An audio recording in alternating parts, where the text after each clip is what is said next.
Welcome to a Business Life series brought to you by Hub Yuno. The inspiration for this series is best summed up by two of our favourite quotes. An investment in knowledge pays the best interest by Benjamin Franklin, and Warren Buffett's the best investment you can make is in yourself. The more you learn, the more you earn. In a Business Life series, we get business leaders from all sectors and walks of life to tell their stories.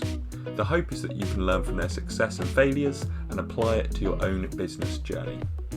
In this interview, I chat with Chloe Cotton about her life in business. From an English teacher and a mother to founding a successful children's event company all about trains, with an endorsement from a dragon along the way. Before we get started, let me just quickly tell you about what we do. Do you want to grow your small business but are put off by extortionate fees charged by marketing agencies or not sure where to start? We promise you that all the skills and techniques you need are learnable. At Yuno, we give you agency level knowledge with ongoing support for a fraction of the cost with our Hub Yuno platform. Our online courses and webinars teach you the online marketing skills you need to grow your business. The bite-sized mobile-friendly video lessons fit in with your busy work schedule, and the webinars provide our community with ongoing support to make continued marginal gains, test out new ideas and stay ahead. Try it for free with 2 courses and a selection of webinars. Just click sign up for free, search Hub Yuno, or click the link in the description if you are watching on YouTube. Hi Chloe, how you doing? Yeah, good, thank you. How are you? Yeah, not bad, thanks. I'm quite excited to get stuck into this story because I think it's going to be one that quite different. So how's like lockdown been for you and everything? Yeah, it's been good, thank you. The joys of having children at home while trying to work. Yeah. I think just before the people who are watching this now won't see this, but someone over your left shoulder just wandered in a second ago, so to pick up a toy or something.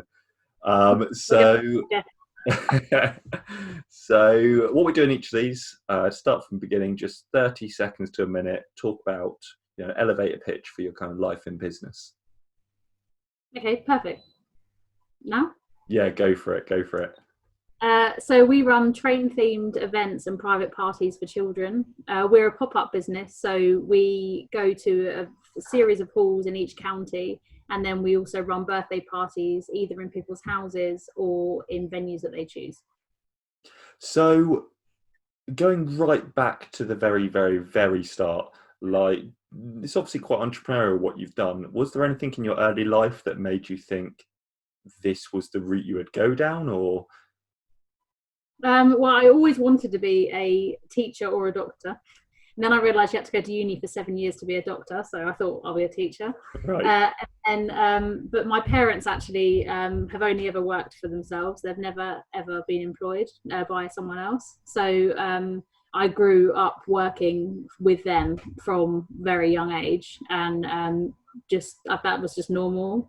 And so I think perhaps without realising it, you pick up a lot of those skills and the work ethic without actually having to try very hard. No, I think so. I think that's definitely an important thing. Seeing the work ethic, and that your parents are obviously willing to go out for themselves and earn the money rather than getting the wage. And I think was it in any way sort of difficult for them? Because say my dad did it, and there was sometimes where there was loads of work coming in, and sometimes where there wasn't too much, and kind of going through that cycle as well. So my parents have always been quite, I guess it's lucky when it comes to business. They've done a few things from record distribution to running a chain of restaurants. And I think the fact that they were always really willing to adapt, there's like 2 recessions while they were up in business, and they were fine. So I think ultimately, as long as you change what you're doing all the time and just keep working at it, it works out all right. So that's the experience you had in earlier life, and then where did you go to uni, if you don't mind me asking? I went to Brighton Uni. Okay, and when you went there, the idea was sort of be a teacher, and that's kind of what you were definitely aiming for from the very go, was it? Yeah, so I did a 4-year teaching degree that was all about teaching. So I'm qualified for primary and secondary, but it was a full-time degree, and I also held down a full-time job managing a restaurant.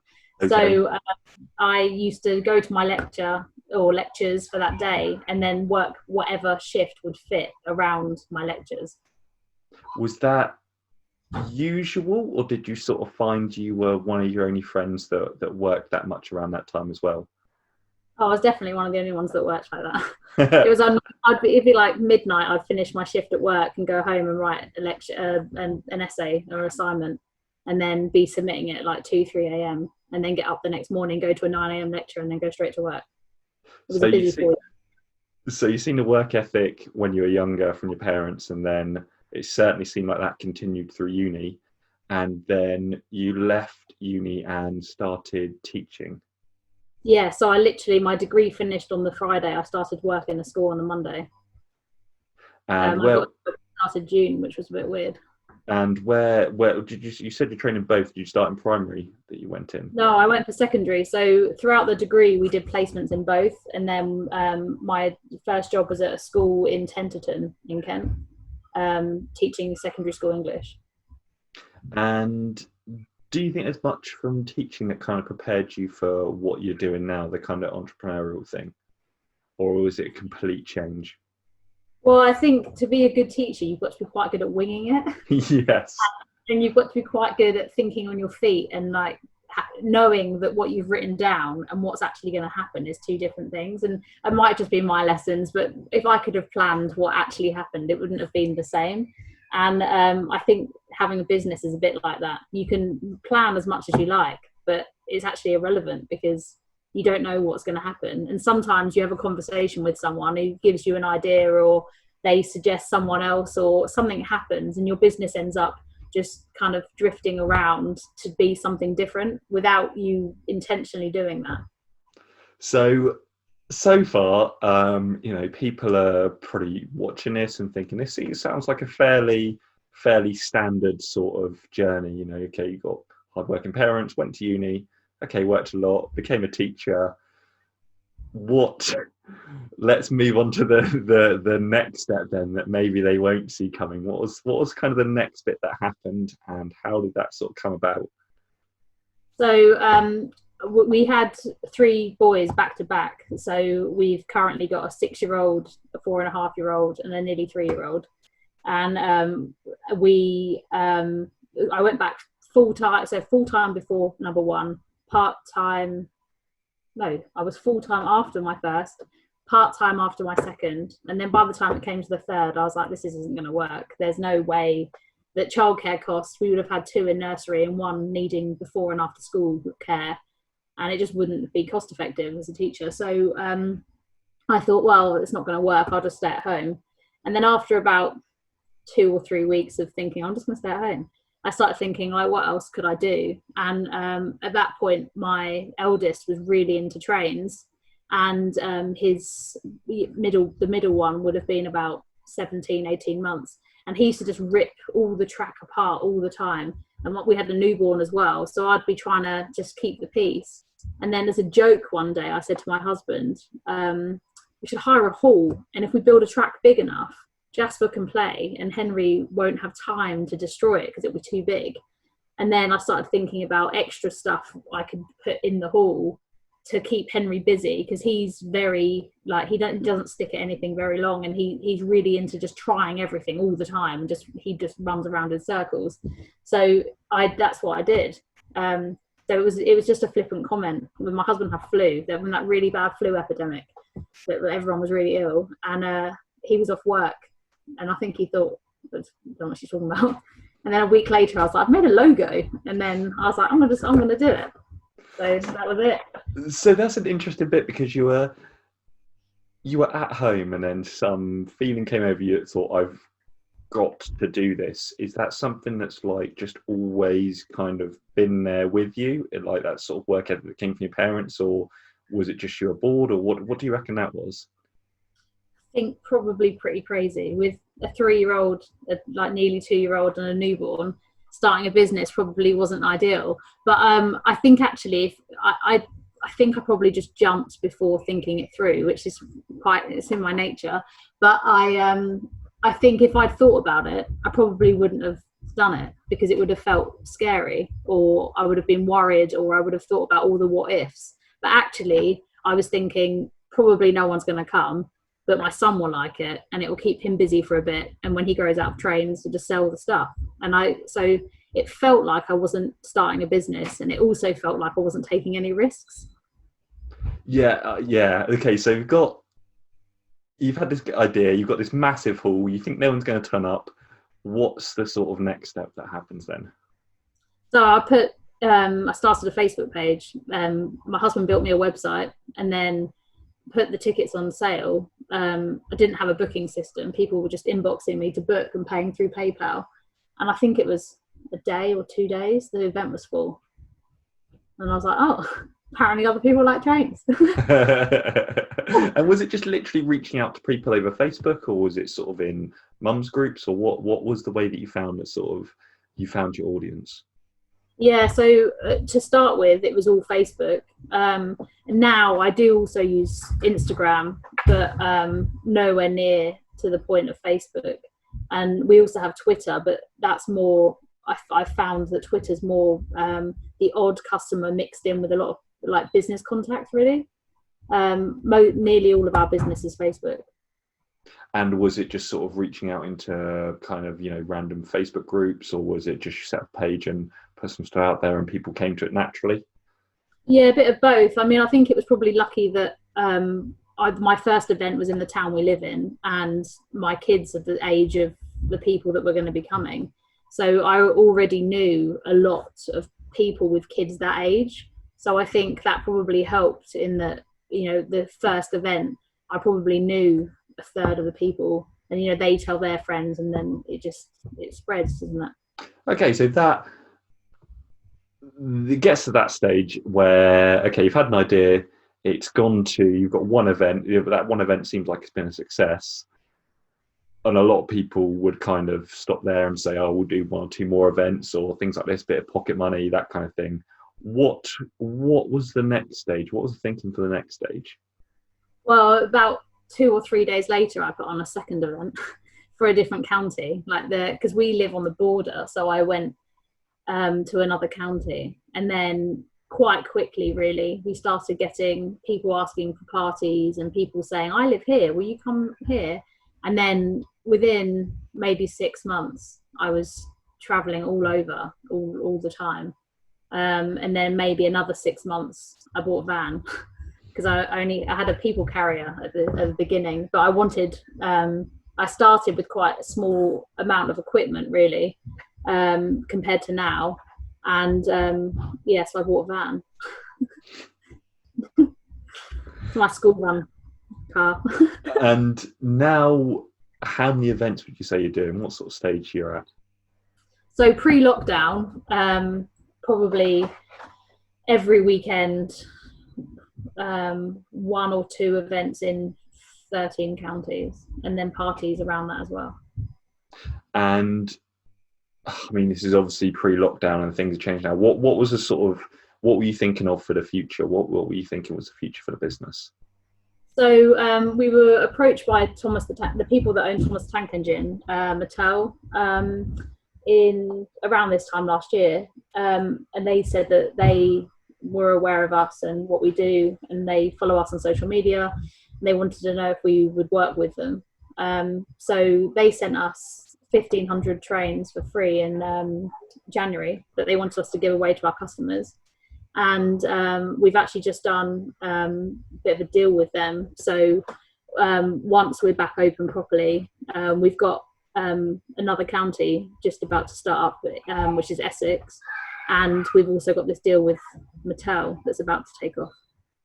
So the deal with Mattel is that your customers get free trains basically for booking with you. Oh, they did do. That was the last time. So that was off.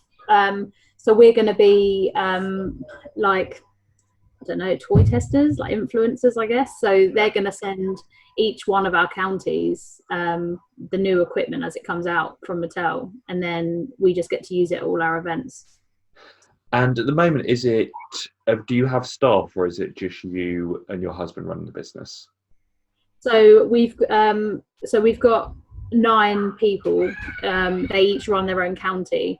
But they're self-employed, and they run the county. So we're all the way up to Tyne and Wear, Yorkshire, and then all the way down to like Sussex, Kent area. And what have you found that growth has been like in kind of managing people? Is it just figure out what's going on each day and go with it, or did it sort of develop into a structure? Up until March, when lockdown happened, we we gained 8 other people, and then through lockdown we've gained one more. So it's more that we haven't actually advertised. It's more that it's all just been organic growth, really. So I sometimes get people who approach us and ask if they can come on board, and then we have quite a lengthy discussion, and I think you get quite a good feel for people and whether or not it's going to work, and whether or not you feel like that's someone you could work with. And so there's been some people who've said, like, this isn't for us, kind of thing. Whereas the others, obviously, are the ones we've taken on. So there is, obviously, because we haven't planned it and because we are quite flexible, I think it's meant that we've been able to be quite choosy where we go and who with. And it's meant we've grown a lot. We've only been running 2 years, so it's quite good growth, I think. Yeah, no, it sounds really good. So what's like the plan for the future? What do you see as the next stage? I don't know, really. It'd be nice once everyone's back open and running. Unfortunately, we're one of those many people who didn't qualify for any government support, so we have been shut since March, but we're allowed to reopen again. So we're slowly starting to reopen, but obviously there's a lot of restrictions about numbers, and so it's not going to be the same for a while.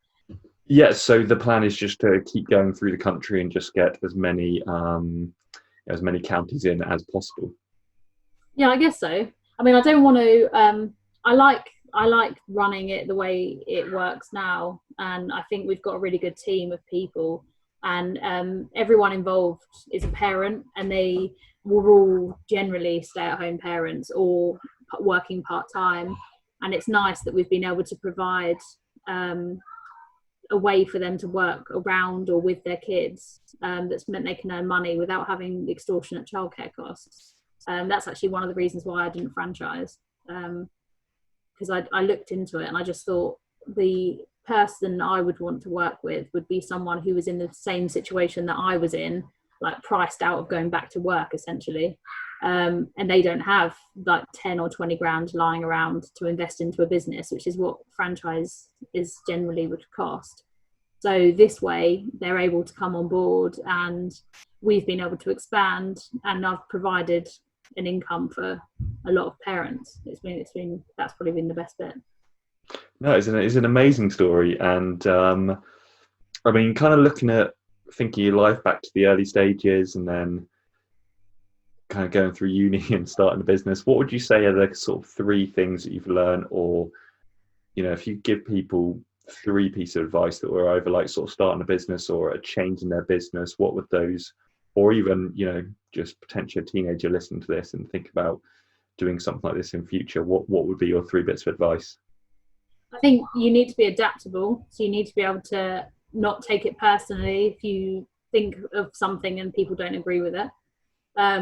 I think you need to make sure that you're aware of what other people are doing. And so obviously I run kids' parties. So anyone who runs a kids' party is technically, we're all vying for the same parents and the same bit of money. So even though we're not in the same exact area, we are all in competition with each other. So it's important to be aware of what other people are doing. And I also think we just need to be nice to other people, because the amount of people you come across again and you just think it costs nothing to be nice and kind. And we've done a lot of stuff for free, and we've done like children's wakes and parties for people that couldn't afford a party, and the local hospice, like loads of stuff to just to try and just spread some joy for people that perhaps wouldn't have had that otherwise.